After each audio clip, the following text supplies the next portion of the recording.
విజయవాడలో fake jobs బండారం బయటపడింది. యూకేలో ఉద్యోగాలు, స్పాన్సర్షిప్ వీసాల పేరుతో flying borders immigration consultancy agency మోసం వెలుగులోకి వచ్చింది. సుమారు 700 మంది నుంచి భారీగా డబ్బులు వసూలు చేశారు. యూకేలో ఉద్యోగం, వసతి, పోస్ట్ ల్యాండింగ్ సపోర్ట్ కల్పిస్తామన్నారని ఆశలు కల్పించారని బాధితులు తెలిపారు. కన్సల్టెన్సీ మాటలు నమ్మి డబ్బులు కట్టి మోసపోయామని వాపోయారు. ఫ్లయింగ్ బోర్డర్ సంస్థ సౌజన్య, ఆమె భర్త శ్రీనివాస్ పై చర్యలు తీసుకుని తమ డబ్బులు వాపస్ ఇప్పించమని కోరుతున్నారు.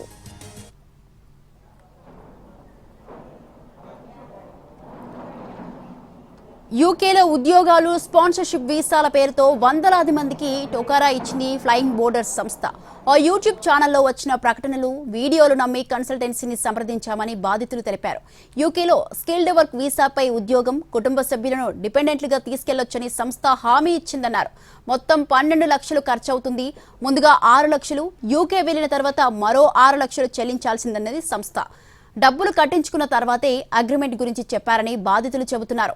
అగ్రిమెంట్లో ఉద్యోగ హామీ స్పష్టంగా లేకపోయినా మౌఖికంగా 100% ఉద్యోగం కల్పిస్తామనడంతో డబ్బులు కట్టామన్నారు. అప్పులు చేసి 3 నుంచి 12 లక్షల వరకు చెల్లించామని కొందరు చెబుతున్నారు. ఎంతకీ పనులు కాకపోవడం, డబ్బులు తిరిగి ఇవ్వాలని కోరితే స్పందించడం లేదన్నారు. గట్టిగా అడిగితే ₹1,00,000 మాత్రమే తిరిగిస్తామని బెదిరించారన్నారు బాధితులు. హైదరాబాద్ బేగంపేటలోని ఫ్లయింగ్ బోర్డర్స్ ఆఫీస్కి వెళ్లి వివరణ కోరితే తమపైనే న్యూసెన్స్ కేసు పెట్టించారని బాధితులు ఆవేదన వ్యక్తం చేశారు. విజయవాడ మాచవరం పోలీస్ స్టేషన్లో పీజీఆర్ఎస్ సైబర్ క్రైమ్లో ఫిర్యాదు చేసినా చర్యలు తీసుకోలేదన్నారు. పైగా తమపైనే సివిల్ సూట్లు దాఖలు చేశారన్నారు బాధితులు.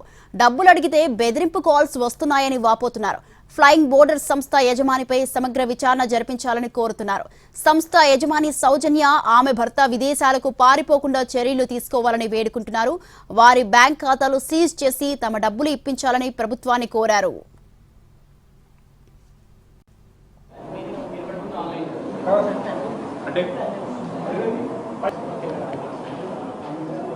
ముసునూరు సౌజన్య అని ఆవిడ వాళ్ళ ఫ్లయింగ్ బోర్డర్స్ అనే కన్సల్టెన్సీ గురించి advertisements, number of videos Suman టీవీలో. సరే నమ్మి మా బాబుని పంపిద్దాం అని చెప్పి మేము అప్రోచ్ అయ్యామండి. సేమ్ ఇదే 12 lakhs చెప్పారు. 6 lakhs ముందు కట్టాలి, మిగిలిన 6 lakhs జాబ్ వచ్చాక అక్కడికి వెళ్ళాక తీసుకుంటామన్నారు. కట్టించుకున్నారు. ఇలాగే ఇంటర్వ్యూస్, సెకండ్ ఇంటర్వ్యూకే మా బాబుకి అర్థమైంది ఇది ఫేక్ మమ్మీ, ఇది వాళ్ళు యాక్సెంట్ నాకు అర్థమైపోతుంది. దీని యొక్క ప్రూఫ్స్ అడగడం జరిగిందండి.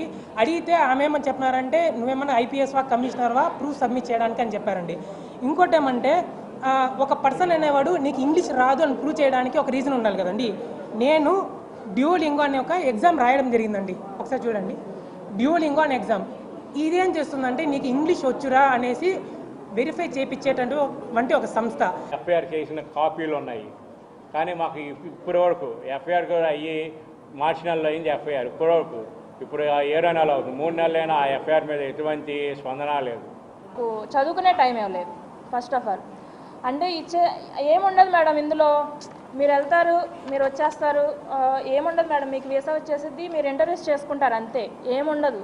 క్యాష్ పే చేయమన్నారు. సరే నేను తీసుకెళ్ళి క్యాషే పే చేశానండి, ఆన్లైన్ పేమెంట్ కాదు, క్యాషే పే చేశాను. వాళ్ళ ఇంట్లో ఒక చిన్న పాపతో మాట్లాడినట్టుగా మనల్ని ట్రీట్ చేస్తుంది అన్నమాట. ఇదిలో ఏమైందంటే, నాకు ఒకళ్ళు యూట్యూబ్ ద్వారా నాకు ఒకళ్ళు తెలిసారు. అక్క ఇది కాదు, ఇది సంగతి, ఇది మోసం అక్క అని చెప్పారు. ఈ ముసునీరు సౌజన్య అన్న ఆవిడ చాలా అంటే చాలా ఘోరం చేసిందండి. ఇందులో ఏంటంటే రాజకీయ నాయకుల పేర్లు కూడా యూజ్ చేశారు. అనిత గారి బ్రదర్ ఎవరో అని చెప్పి కూడా చెప్పారు. ఆడియో కూడా